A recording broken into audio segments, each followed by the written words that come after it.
It's 7 a.m. on May 31st, 1889, and Johnstown, Pennsylvania is coming alive. Down on Main Street, shopkeepers are sweeping their stoops. The smell of fresh bread drifts from bakeries.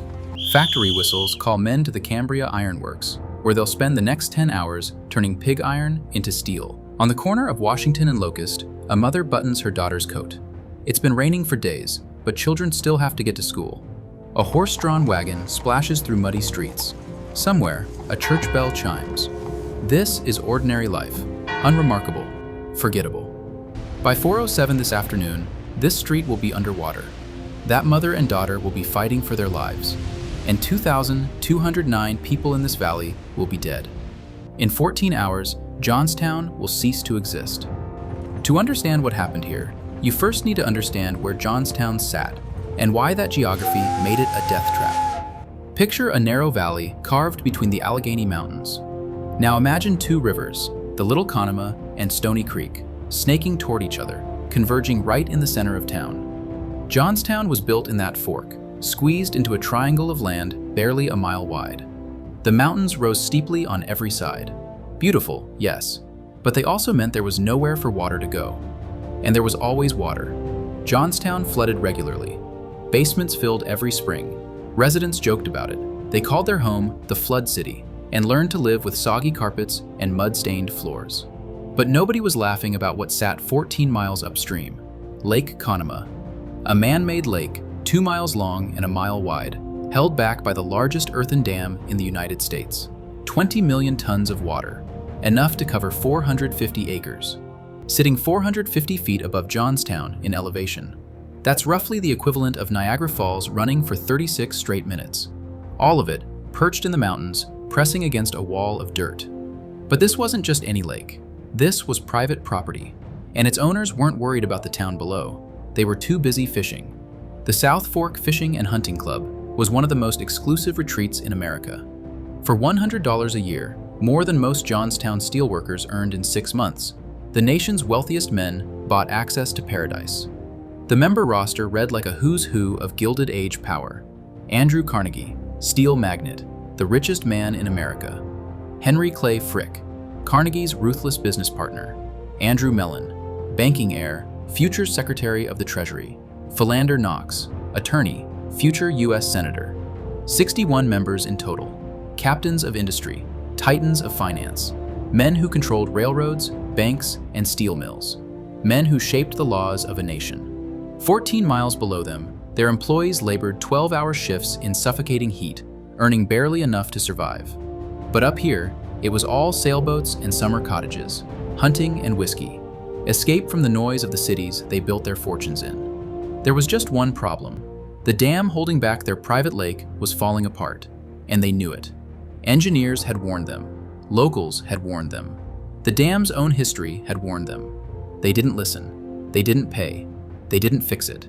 And on the morning of May 31st, 1889, as children walked to school in the valley below, the sky opened up and the water began to rise. The South Fork Dam was never meant to last forever, and it certainly wasn't meant to be treated the way the fishing club treated it. When engineers first built the dam in 1852, it was a marvel of its time. 72 feet high, 931 feet long, a massive earthen wall designed to create a reservoir for a canal system that would connect Johnstown to Pittsburgh. But here's what made the original design work. At the base of the dam sat a system of cast iron discharge pipes, 5 of them. Their job was critical. If the water rose too high, workers could open valves and release pressure safely. The dam also featured a spillway, a channel cut into the rock beside the dam, where overflow could escape without eroding the earthen wall itself. It wasn't perfect, but it was engineered with safety in mind. Then the canal system failed. The railroad made it obsolete. The state sold the dam. It changed hands several times, fell into disrepair. And in 1879, the South Fork Fishing and Hunting Club bought it. What happened next would seal Johnstown's fate. The club wanted a lake, a beautiful, private lake for fishing and sailing. They didn't want engineering concerns. They wanted a resort. So they hired a railroad contractor, not a dam engineer, to patch the old structure. First, they lowered the dam's height by 3 feet. Why? So they could widen the road across the top. Club members needed their carriages to pass comfortably. 3 feet might not sound like much, but it reduced the dam's capacity to handle overflow by a catastrophic margin. Second, and this is where negligence becomes something darker, they removed the discharge pipes entirely, ripped them out, and sold them for scrap. The only mechanism for controlled water release? Gone. Sold for a few dollars an item. Third, they installed fish screens across the spillway, wire mesh to keep their expensive stocked bass from escaping downstream. Those screens caught more than fish. Sticks, leaves, debris. Over time, they clogged. The spillway that was supposed to save Johnstown became increasingly useless. The club's members were warned, multiple times. Daniel Morrell, general manager of Cambria Ironworks, sent his own engineer to inspect the dam. The report came back damning. The repairs were inadequate. The dam was unstable. It posed a serious threat to everyone downstream. Morrell wrote to the club, pleading for them to address the problems. The dam is not safe. Should it give way, the damage to Johnstown would be incalculable. The club ignored him. They didn't hire engineers, they didn't restore the discharge pipes, they didn't clear the spillway. They did nothing. And every spring, when the rains came and the water rose, Johnstown held its breath. On May 28, 1889, something unusual moved over the mid-Atlantic states. Meteorologists today call it a frontal cyclone, a massive low-pressure system that stalled over western Pennsylvania and refused to move. It drew moisture from the Gulf of Mexico and the Atlantic simultaneously, wringing it out over the Alleghenies like a sponge. In some areas, 6 to 10 inches of rain fell in 24 hours. Rivers across the state swelled past their banks. Telegraph lines went down. Railroad tracks washed out. This wasn't just a storm. This was the heaviest rainfall the region had ever recorded. By Thursday night, water was already creeping into basements. The rivers running through town were angry, churning brown with mud. Residents moved valuables to upper floors, routine precautions. They'd done this before. But 14 miles upstream, the situation was far from routine. Colonel Elias Unger, the club's president, arrived at the dam that morning and saw something that made his stomach drop. Lake Conemaugh had risen 2 feet overnight. Water was lapping dangerously close to the breast of the dam. The spillway, clogged with debris, couldn't move water fast enough. Unger ordered workers to start digging. They grabbed shovels and picks, desperately trying to cut a new channel through the hillside to relieve pressure. It was like trying to drain a bathtub with a teaspoon. By 11 a.m., club engineer John Park rode his horse down the mountain to the town of South Fork. He sent an urgent telegram to Johnstown. The dam is in danger of breaking. Notify people to prepare for the worst. The message reached Johnstown, but most people shrugged it off. They'd heard this before, one survivor later recalled. Every time it rained hard, someone cried wolf about that dam. The boy who cried wolf. Except this time, the wolf was real. By 12:30 p.m., water began trickling over the top of the dam. Not through the spillway, over the dam itself. For an earthen dam, this is a death sentence. Water doesn't just flow over dirt, it carves into it. Every minute that passed, the trickle grew wider, deeper. By 2 p.m., the center of the dam was visibly sagging. Workers abandoned their shovels. There was nothing more they can do. John Park sent a second warning, then a third. In Johnstown, some families began moving to higher ground, but most stayed put. They'd weathered floods before. How bad could it get? By 3 p.m., the water was cascading over the dam's crest in a continuous sheet. The center sagged further. A groaning sound echoed across the lake. Workers who'd spent all day trying to save the dam now stood frozen on the ridgeline, watching. They knew what was coming. At 3:05 p.m., a section near the center began to give way. Slowly at first. Stones shifting, mud sliding. At 3:07 p.m., the breach widened. At 3:10 p.m., the center collapsed. 20 million tons of water, a lake 2 miles long, exploded through the gap and began racing toward Johnstown. The people in the valley had 57 minutes. Most of them had no idea what was coming. The center of the South Fork Dam didn't crumble, it exploded. One witness standing on the hillside described it this way. The dam just seemed to push out all at once. Not a break, not a crack. The whole center just pushed out and threw itself down the valley.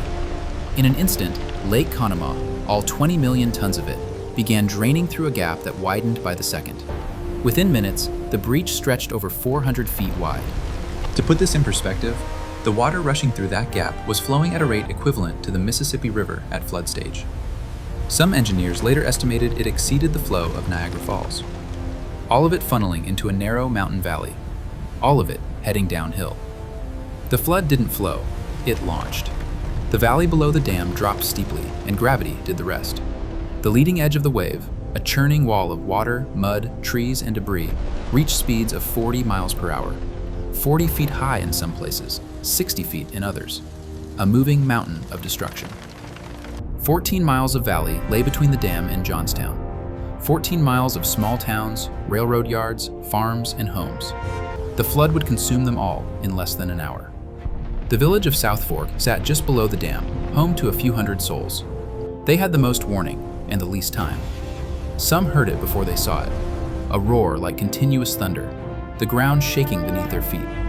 Then they saw it, a dark wall filling the valley from slope to slope, trees tumbling before it like matchsticks. Those on high ground survived. Those who hesitated, even for a moment, did not. Houses splintered like kindling. Barns vanished. The flood barely slowed as it swallowed South Fork and kept moving. 6 minutes later, Mineral Point. This tiny mining community sat on a bend in the river where the valley narrowed sharply. The geography that made it scenic also made it a death trap. When the flood hit the bottleneck, the water had nowhere to go but up. The wave compressed and climbed even higher. Some estimates suggest 70 feet or more. When the water passed, Mineral Point was gone. Not damaged, not flooded, gone. Only bare foundations remained. 16 people who'd lived there simply ceased to exist. Most of their bodies were never found. 10 miles downstream, the flood reached the railroad yards at East Conemaugh. This was a major hub for the Pennsylvania Railroad. Dozens of locomotives, hundreds of freight cars, roundhouses, and repair shops. Engineer John Hess was standing near his locomotive when he heard something strange, a sound he couldn't place. Then he saw people running toward him from the east, screaming words he couldn't make out.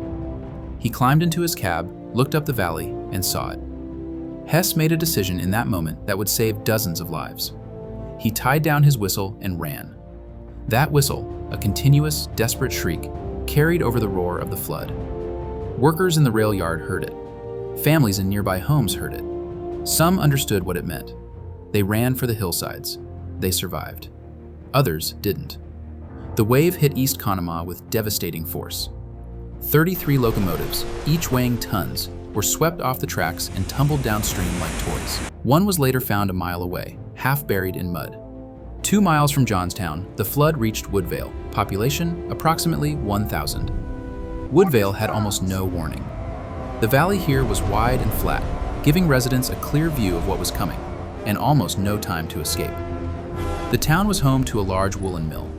When the flood hit, the mill's massive boiler exploded on contact with the cold water. The blast killed dozens who might have otherwise survived. By now, the flood wasn't just water. It had become something far more deadly, a grinding mass of debris half a mile wide. Houses, trees, railroad cars, factory equipment, animals, bodies. All of it churning together, moving as one, picking up more wreckage with every mile.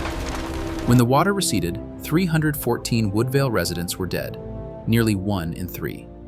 The town, like Mineral Point before it, had functionally ceased to exist. And then the flood reached Johnstown. Johnstown sat at the convergence of 2 rivers, spread across the valley floor. 30,000 people lived here, 10 times the population of all the upstream towns combined. By late afternoon, many residents were already dealing with rising water. The rivers had overflowed their banks. Basements were flooded. Some families had retreated to upper floors, but they had no idea what was about to hit them. A handful saw it coming, a wall of darkness filling the valley from side to side, taller than any building in town, moving faster than a horse could run. Victor Heiser was 16 years old. He was in his family's barn when he heard a sound like a great wind. He climbed to the hayloft and looked out. I could see a huge wall advancing, with house roofs sticking up in it. Everything was black. The water was black, the sky was black. I thought it was the end of the world. The flood hit Johnstown at 4:07 p.m. The impact was beyond comprehension. Frame houses were crushed like cardboard boxes. Brick buildings lasted seconds longer before crumbling. The massive stone Methodist church, one of the largest structures in town, was swept off its foundation and carried 4 blocks before disintegrating. The wave wasn't just water anymore. it was a grinding machine.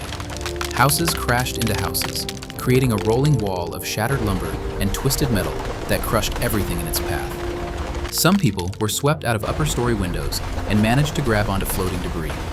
Others climbed onto roofs as their houses were torn from their foundations and carried downstream. The main wave passed through Johnstown in approximately 10 minutes. 10 minutes to destroy a city. But the nightmare wasn't over. It was about to get worse. At the western edge of Johnstown stood the Pennsylvania Railroad's Stone Bridge, a massive arched structure built to carry trains across the Conemaugh River. It was one of the strongest structures in the valley, and unlike everything else in the flood's path, it held. As the flood swept through town, it carried with it an ocean of wreckage. Houses, trees, railroad cars, industrial equipment, and thousands of victims, both living and dead. All of it slammed into the stone bridge and stopped. Within minutes, a new dam formed. A dam made of the destroyed town itself, stretching 30 acres and piling 70 feet high against those stone arches. Buried inside that mountain of debris were hundreds of survivors. People who had ridden rooftops through the flood. People who had clung to furniture, to doors, to anything that floated. They were alive, trapped in pockets within the wreckage, unable to escape. And then, as night fell, someone smelled smoke. No one knows exactly how the fire started. Overturned stoves, broken gas lines, sparks from the railroad. It didn't matter. What mattered was that the massive debris pile, soaked in oil from derailed tanker cars, caught fire. The fire spread quickly, consuming the wooden wreckage from within. Survivors who had made it through the flood now found themselves trapped between fire and water. Townspeople who had escaped to higher ground rushed to the edges of the debris pile. They could hear screaming inside. They could see flames climbing higher, but they couldn't reach the victims. The wreckage was too unstable to walk on. The water still churned beneath. Anyone who tried to help risked being pulled under or burned alive. The fire at the stone bridge burned for 3 days. When it finally died, the remains of approximately 80 victims were found in the ashes. Some had drowned, some had burned. Most could not be identified. Many families never learned which fate had claimed their loved ones. When the sun rose over Johnstown on the morning of June 1st, it revealed a landscape from a nightmare. Where a city of 30,000 had stood, there was now nothing recognizable. A wasteland of mud, debris, and death stretching as far as the eye could see. Main Street was gone. The business district was gone. Entire neighborhoods had been scraped down to bare earth. Houses that had stood for decades had vanished without a trace. In the days and weeks that followed, the scope of the tragedy became clear, and each new number was worse than the last. 2,209 confirmed dead, more than any natural disaster in American history at that time. 99 entire families, every member, from grandparents to infants, wiped out completely. 396 children under the age of 10. 1,600 homes destroyed. And perhaps the most haunting number of all, nearly 1/3 of the victims were never identified. They were buried together in a special section of Grandview Cemetery. 777 people laid to rest beneath identical white headstones. No names, no dates, just the word unknown. The Fenn family had 7 members on the morning of May 31st. By nightfall, only the father remained. His wife and all 6 children were dead. Word of the disaster spread across the nation within hours. Telegraph lines that had survived carried the news to New York, Chicago, San Francisco. The response was immediate and unprecedented. Clara Barton, founder of the American Red Cross, arrived in Johnstown within days. She was 67 years old and had spent decades nursing soldiers through the Civil War, but she had never seen anything like this. "I have seen many battlefields," she wrote, "but I have never seen such widespread destruction." The Red Cross would spend 5 months in Johnstown, their longest deployment ever at that time. They set up hospitals, distributed supplies, and helped reunite families separated by the flood. Donations flooded in from across the country and around the world. Cash, clothing, food, building materials. The people of Pittsburgh sent trainloads of coffins. Undertakers came from surrounding states to help prepare the dead for burial. Temporary morgues were set up throughout the valley. Bodies were laid out in rows so survivors could walk through, searching for loved ones. Some searched for weeks. Some never found anyone to bury. Slowly, painfully, Johnstown began to dig out. But even as they cleared the debris and buried the dead, the survivors wanted to know one thing: who was responsible? The dam that killed 2,209 people was not a public structure. It was private property, owned by some of the wealthiest men in America. Andrew Carnegie, Henry Clay Frick, Andrew Mellon, Philander Knox. Men whose names would be stamped on libraries, museums, universities, and foundations for the next century. Men who had been warned, repeatedly, that their dam was dangerous. The evidence against the South Fork Fishing and Hunting Club was overwhelming. They had lowered the dam to make room for a carriage road. They had removed the discharge pipes and sold them for scrap. They had allowed fish screens to clog the spillway. They had ignored engineers who told them the dam was unsafe. They had prioritized their summer recreation over the lives of 30,000 people living in the valley below. Survivors filed lawsuits. Prosecutors considered criminal charges.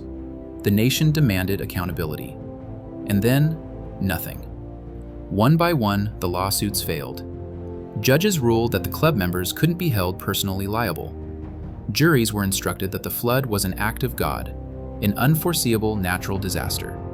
An act of God, as if God had lowered the dam, as if God had removed the discharge pipes, as if God had ignored the warnings. Not a single member of the South Fork Fishing and Hunting Club paid a single penny in damages. Not Carnegie, who made $20 million that year. Not Frick, who would later be shot by an anarchist for his labor practices.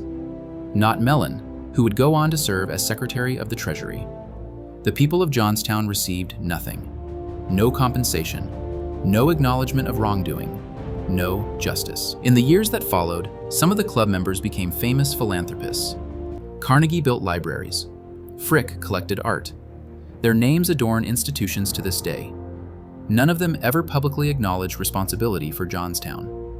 Against all odds, Johnstown rebuilt.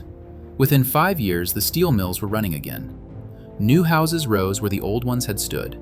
A new generation of children played on streets that had once been rivers of death. But the town was never the same. How could it be? Every family carried scars. Today, Johnstown is a quiet city of about 18,000 people. The steel mills closed long ago. The population has dwindled, but the memory remains. The Johnstown Flood Museum tells the story to thousands of visitors each year. Artifacts recovered from the debris, photographs of the dead, a timeline of the disaster, minute by minute. 14 miles upstream, you can still visit the remains of the South Fork Dam. The breach is still visible, a gap in the hillside where 20 million tons of water escaped in minutes. And at Grandview Cemetery, 777 white headstones still stand in silent rows. The unknown, the forgotten, the erased. The Johnstown flood wasn't just a natural disaster. Nature provided the rain. But men built a faulty dam. Men ignored the warnings. Men prioritized their summer fishing over the safety of 30,000 lives. 2,209 dead, 99 families erased, 396 children who never grew up, 0 people held accountable. The Johnstown flood was the deadliest example of what happens when the powerful decide that ordinary people's lives simply don't matter. When profit and pleasure outweigh responsibility. When wealth buys immunity from consequences. It wasn't an act of God. It was an act of negligence, of arrogance, of indifference. And 2,209 people paid for it with their lives. Remember Johnstown. In the 136 years since the flood, no member of the South Fork Fishing and Hunting Club, or their descendants, has ever issued a formal apology. One survivor, years later, put it simply. They called it an act of God, but God didn't lower that dam. God didn't sell those pipes for scrap. Men did that. Rich men, and they got away with it.